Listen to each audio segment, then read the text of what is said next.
Good evening and welcome to the planning meeting. It is now 6 p.m. and I'd like to start the meeting. My name is Mike Fletcher and I will be the chair of the meeting tonight. I'd like to remind everyone present that this meeting is being live streamed and recorded for publication on the council's website. There are no planned fire alarms this evening, so in the case of an emergency, please evacuate the building using the nearest available exit, which I'm indicating now, and congregate at the assembly point outside the college, which is over there. So item 1 on the agenda. Carly, I believe we've received apologies from Councillor Panjala, Councillor Jackie Maney, Councillor Green, and we've got Councillor Cecil substituting for Councillor Green. Do we have any further apologies that we haven't noted? I'm just looking at who else isn't here. No further apologies. No. So we're light on quantity but great on quality tonight then. I'm building you up before we start, yeah. Item 2 on the agenda is the minutes. So I would like to move that the minutes of the Planning Committee meeting held on the 9th of September 2025 be approved as a correct record. Are there any comments on the accuracy of the minutes? No? Great, thank you. So can I take that that's carried? Lovely, thank you. Item 3, items of urgent business. I've not agreed to any urgent business. Which moves us on to item 4, declarations of interest. Does anybody have any declarations of interest to make? Councillor Jones? Thank you, Chair. Yeah, I work part-time at Tilbury Docks, not for Forth Ports, but nevertheless, I work at the docks, okay? And do you feel that that would... Hinder? No, not at all. Right, so no. I don't think that requires you to stand down for that piece. No, but thank you for letting us know. It won't hinder it at all. Brilliant, thank you. John, Councillor Cecil? Yes, Chair. I should be speaking on item 8, so therefore I won't be voting. I'll be excused voting. Thank you. Thank you, Councillor. And Councillor Lydiard. Yes, thanks, Chair. I'm on the board of the Tilbury Towns Fund, which actually funds the jetty.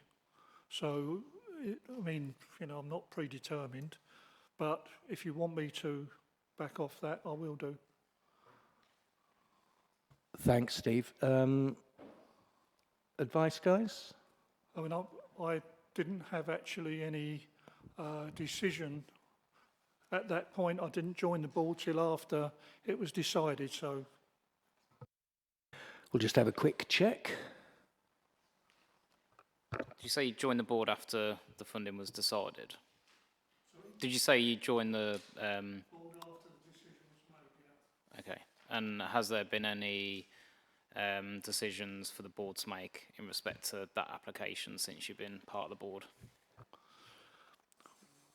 I think all the decisions were made before I joined the board. And I haven't had any updates or changes to the structure or anything like that at all. Haven't even seen anything on it really.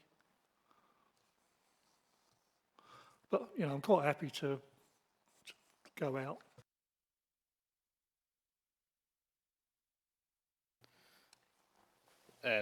So legal colleague will check the constitution before we get to the item and update at the item. We think in principle it's okay. And as with any form of sort of prejudice, obviously you just need to consider the perception of prejudice as well.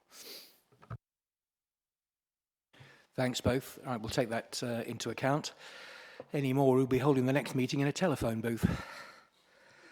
Right, so declarations of receipts. So I'd like to ask if anybody has had any receipts of correspondence and or meetings and or discussions relevant to the determination of any planning application to be resolved at this meeting. Steve. Thank you, Chair. I have swapped a number of texts with the applicant of 2501020 FUL, but it was mainly in advance of the application coming in, and it was relating to antisocial behaviour at the police station itself. So I have the text there, which you may have seen. So I've not predetermined at all. Thanks, Steve. Ash? Yeah, for you, Chair, so that's fine. So as I understand it, Councillor Lydia has been approached by applicant for meeting, declined meeting and remains open-minded. And there's no predetermination on the application, so there's no issues as far as I'm concerned. Thank you. Any other correspondence received or meetings held that anybody feels they might want to share with us? Only if they're relevant, of course. I mean, you know. No? Okay, lovely. We'll move on then.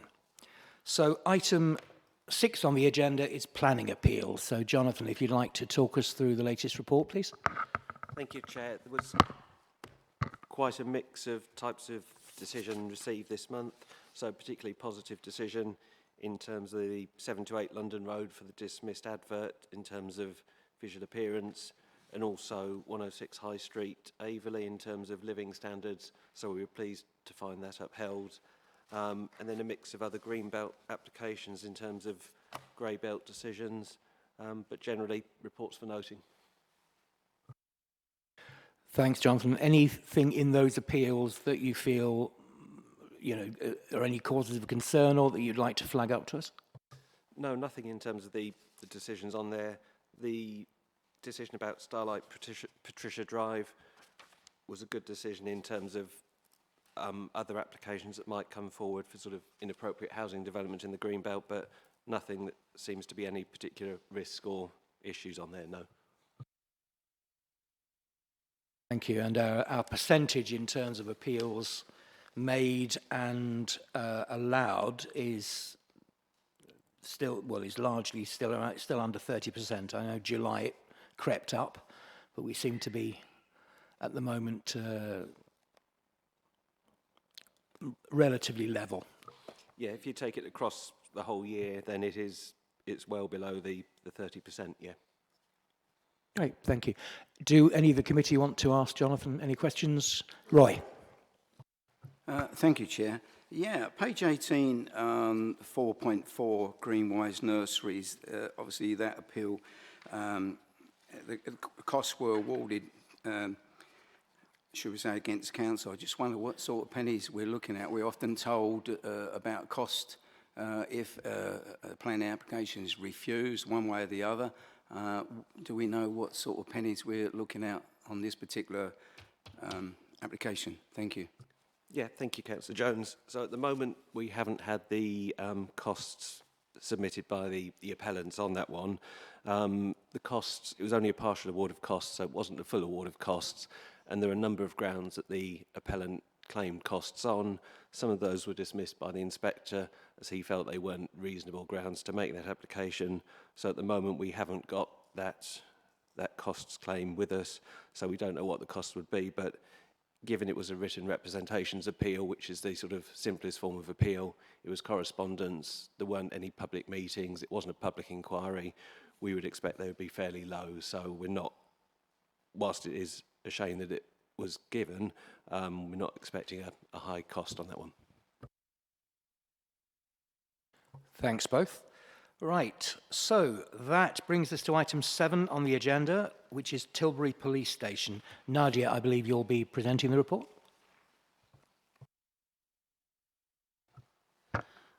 Good evening, Chair. Thank you. Good evening, members.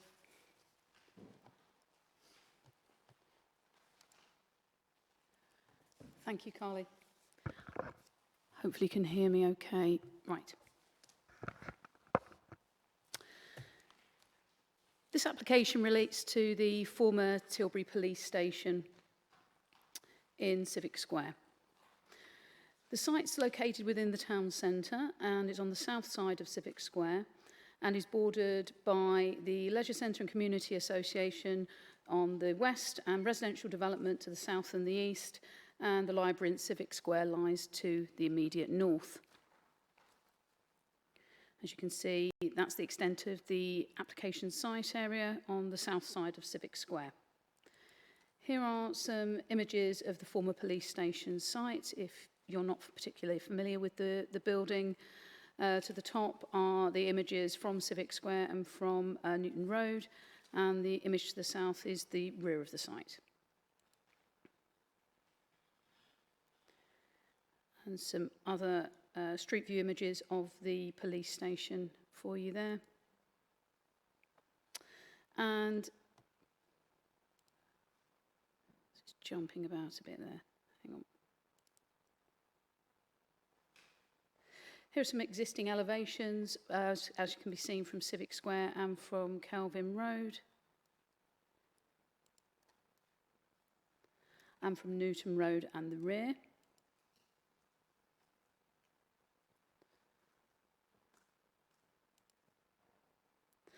And some existing floor plans and roof plans. That's the first floor plan. I wanted to get to the ground floor, that's it. Sorry, I'm a little bit ahead of the Teams links. I'm trying not to go too quickly through it.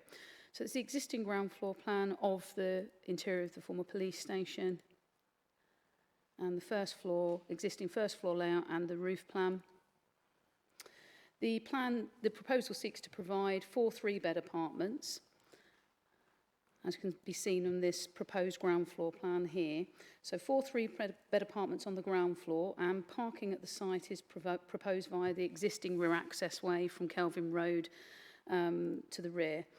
And parking provisions also available to the side of the building off Newton Road. Parking standards under policy PMD8 seek 1 to 1.5 spaces per dwelling created, and as a result, between 9 and 14 parking spaces would be required to comply with policy. The application provides 9 spaces, but as you can see, there's adequate space for more parking than that to be available at the rear. And highways are also satisfied that the site could be adequately serviced via the rear. This is the proposed first floor layout, which will provide for 3 3-bed and 2 2-bed apartments. A modest balcony is also proposed to part of the rear first floor for 2 of the apartments.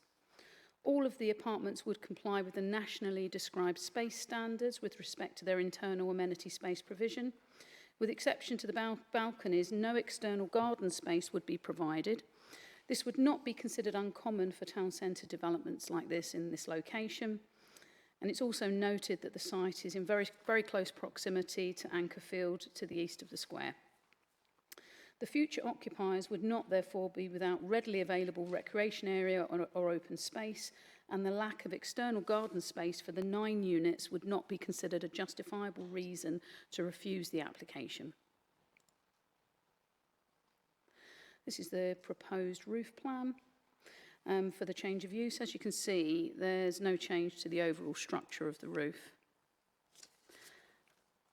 And here are some proposed elevations of the scheme of the converted building.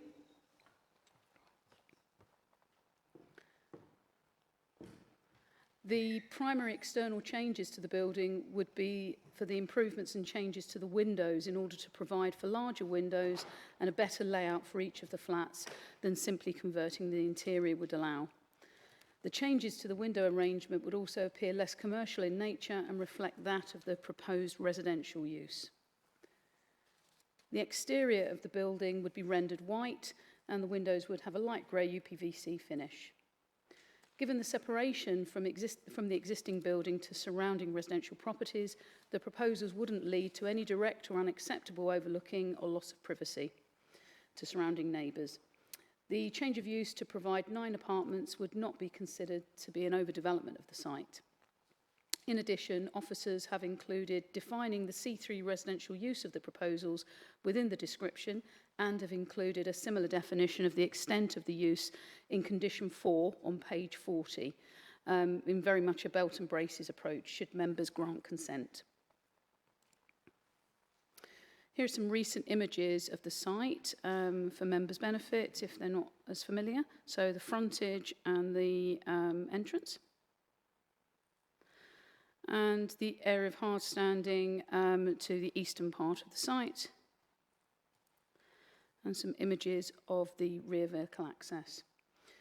The exterior of the building would lose much of that functional appearance of the former police station, and improvements would be made to its appearance to reflect its residential use.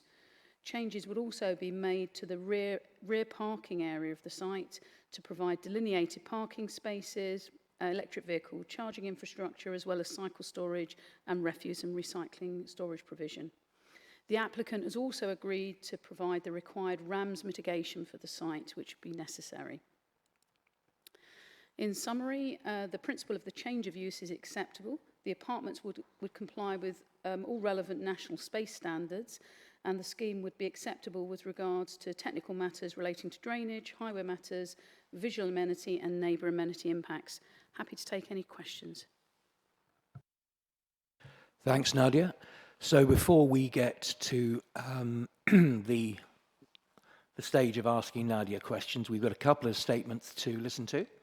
So first off, we have a statement of objection from the ward councillor, Councillor John Allen. John, would you like to come down and join us?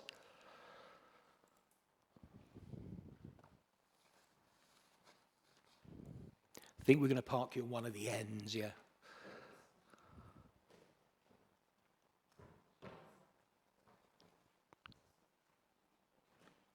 It's only because that one's got a nameplate on it, John.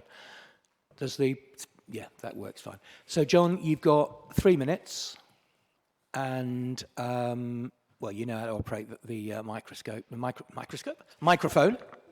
You probably do know how to operate the microscope. That's nothing to do with it. So, in your own time, feel free to start. Thank you, Chair, and good evening, Chamber. Dear Committee, I remain very concerned about the lack of clarity regarding this application, which from comments I've heard in the local community may be a forerunner of a bigger application regarding the whole building, which could potentially and possibly see its layout double in size. Clearly, I do not know if that is true, and I am sure the applicant will enlighten us this evening. However, it is of a concern. My other fear is that it's simply an application to establish the number of bedrooms permissible within the building. It should not be unnoticed that the submission before the committee is very similar in terms of numbers of sleeping rooms to the initially suggested in the applicant's initial discussions regarding the possibility of an HMO. I fear that it is simply a Trojan horse opening up the possibility of multiple bedrooms in a relatively small area. Once the principle of that is accepted, it is not a big leap to see a switch to an HMO occupancy. But we have to deal with what's before us this evening.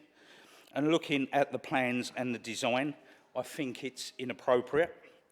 All of the planned apartments or self-contained flats are very small, with maximum use compacted into a minimum space. I do not think the cramped conditions that will ensure will meet accepted living standards, and I certainly do not think that it would be acceptable for young children. There are no amenity spaces as such, with references made to nearby parks, but the future or part of them is in doubt and cannot be guaranteed. Lastly, there are also limited parking spaces available. I think there are too many fears and concerns about this implication shared by myself and the local community. I think it should be sent back to the applicant and they be asked to come forward with a better application. And thank you for hearing me tonight. Thank you, John, and my apologies. It looks like I left my microphone. We could hear you very well, so thanks very much. Before John goes, any quick questions on matters of fact for John? No? Thanks very much, and I would like now to... Yeah, thanks a lot, mate. And I'd like now to call our second speaker. That's Ms. Naya Goyal, my apologies, I'm awful on names, and you are the applicant, I believe.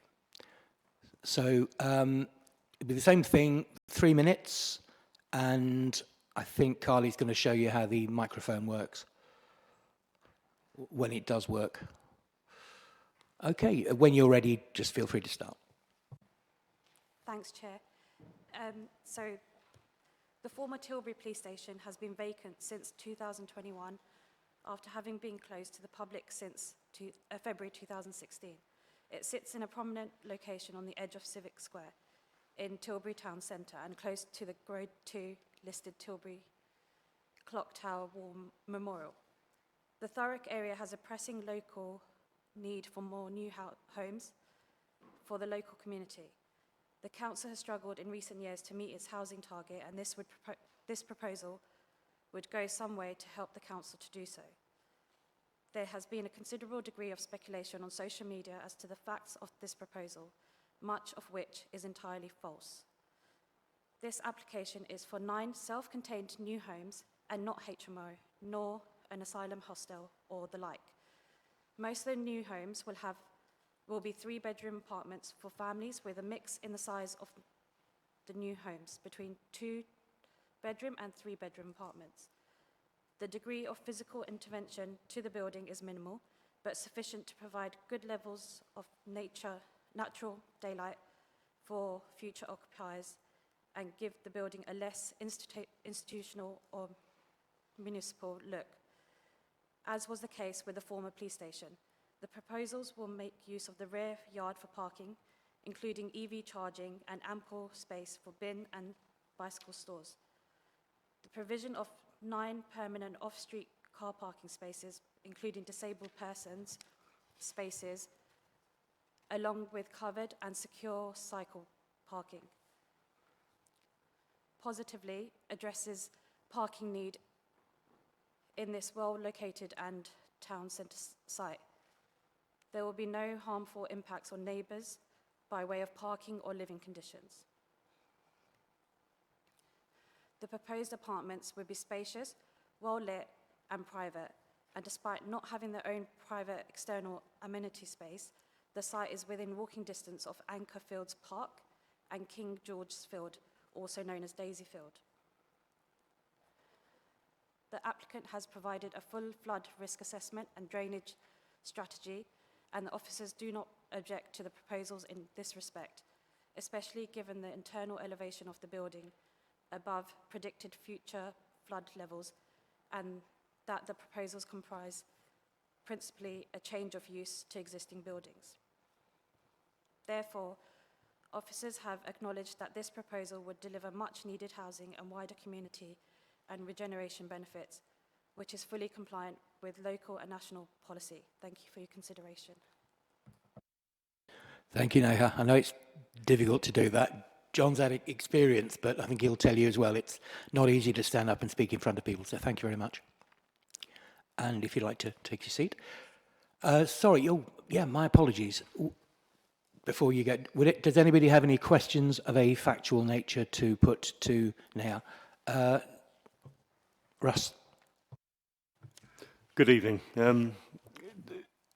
It's just a consideration. Was it never considered to knock down the old police station and build, a purpose-built set of flats that may well be suit the inhabitants better than trying to jiggle around with what was an old police building and try and make that to a habitable occupation or residence? Thank you. We never considered knocking it down. We felt that the structure was good enough, so that's what we looked at. Thank you, Chair. Sorry, thanks, Councillor, and thank you, Neha. I think you are actually now finished. My apologies for forgetting that bit.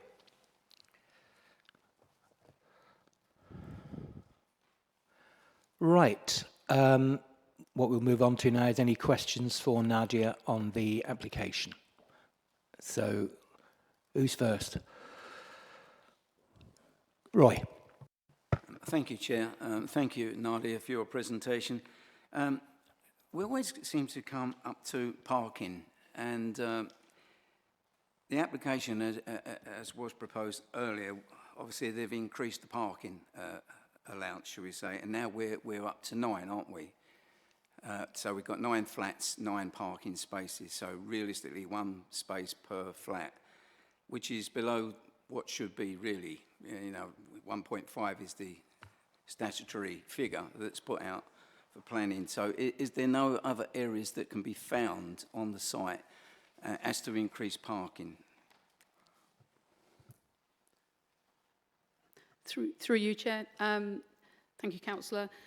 The proposal does provide 9 spaces. Initially, when it was first submitted, it proposed a couple. But in fairness to the applicant, they hadn't identified specific spaces in the rear, which already exist. I'm just trying to show, for the committee's benefit, the proposed parking layout again, which does indicate 9 spaces would be delineated, so increasing the 2 at the side of the building to 3 and providing half a dozen in the back delineated spaces. However, there is ample space in the rear to provide further additional spaces if required.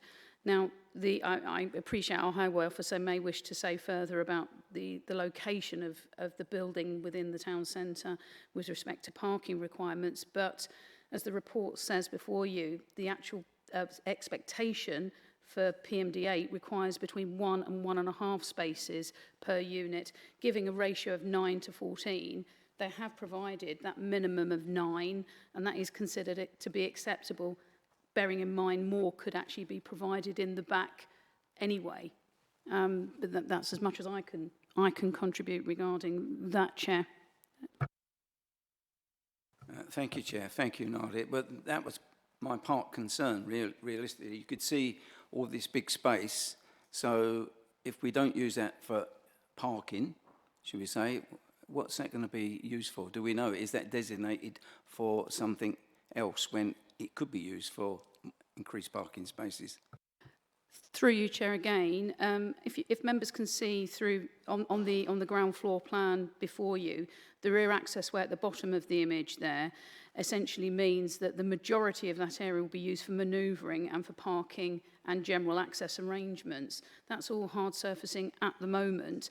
But if members wanted to, there's no reason why we couldn't include additional parking within that area to the left-hand side and still have adequate manoeuvring space, parking and access space within the rear of the site for the proposal. But there are no other proposed changes or developments suggested for that area other than parking and access. Thanks, Nadia. And I mean, statement of the obvious, but we can only ever deal with what is actually proposed in front of us. But just to sort of follow up on that point that Roy's made, so if we wish to make a condition regarding increasing the parking, would that be valid? Through you again, Chair, yes, there is a parking condition included, and we could alter and revise that wording to provide additional, within that same area, additional delineated spaces without any issue at all. Lovely, thank you. Yeah, correct. I'd like to bring Kathy in next and then Steve. Thank you, Chair. Yeah, I was just thinking about that large, hard surfaced area at the back as well. I know we're only looking at obviously what's in front of us, but I just wondered about the possibility of providing some sort of amenity space within that, maybe some grassed area for, I don't know, little play area or washing lines or something like that. Through you, Chair, yes, we could have considered that, and I looked at that in the assessment of the application with officers, and it was considered that where the access is at the moment and where the likely parking arrangement would occur, that it would, whilst it would be a communal space, it wouldn't necessarily be the best of usable spaces to insist upon. And following discussion with the applicant and the agent, this is the revised parking layout that we received in relation to the scheme. Thanks, Kathy. Thanks, Nadia. Steve. Thanks, Chair. Just a real quickie, Nadia. When you look at the red line area, if you look at the eastern edge of it, there's a strip there which looks to be a substantial area. Is there access into that, or could there be access into that? The reason I'm asking is because I was thinking that actually that could be a kind of communal garden area if that was the choice of the applicant. Through you, Chair, just for members' benefit, I'm understanding that the area being referred to is this area here to the immediate east within the red line. And if I go up to the aerial image, and I've got some other photos. So we're specifically talking about this hard standing, which is also a parking area here, to the eastern part of the application site. It is within the red line. No development is proposed within that. And your specific question of the committee related to whether there's access to it, there is access. And I have a photo of that as well for members. So if you can see in the image on the left-hand side, there is a pedestrian access there, access from the road, and as I say, there is no proposals to carry out any development to that part of the site, and it doesn't form part of the conversion generally, although it does fall within the ownership of the applicant. Thanks, Nadia. That sort of answered the question. It's a possibility if someone was minded to go down that avenue. Thank you. Thanks, Steve. Hang on, Tom, just got to check. Is Tom okay to ask questions? Sorry, mate, I'm afraid we have to recuse you from this bit. I appreciate you were only a little bit late, but we do have to. Yeah, I've always understood that to be the rules, but then I thought at the beginning of the year we was told that you can turn up halfway through. I'm not too worried, to be honest with you, but I'm sure at the beginning of the year you said, well, you don't have to be present for the whole meeting. I found that confusing, but that's what I thought I was told. Thank you. Okay, sorry, Councillor, if that was the case. You can certainly vote on an item if you hadn't attended a previous meeting. There's nothing in the Constitution that prohibits that, and I think that might be what we're alluding to. But we've checked the Constitution, so if you turn up during the item, it just says that you can't partake in the item, unfortunately. Yeah, no worries, no problem. Thank you. We'll miss you, but we'll have you back for the next one. So I think I've got Russell first, and then Roy. Thank you, Chair. Stress this to planning. Are there no alarm bells ring at all regards this development? I did ask the applicants if they had considered pulling the building down and building purposeful flats as opposed to trying to make something of it as it exists.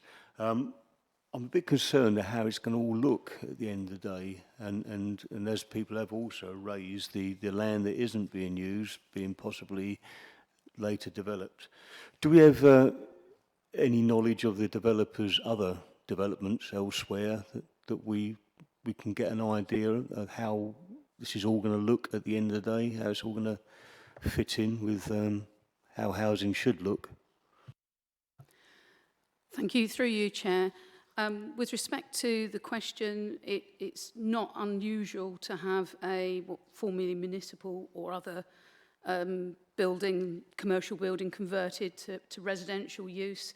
The application seeks a C3 residential use.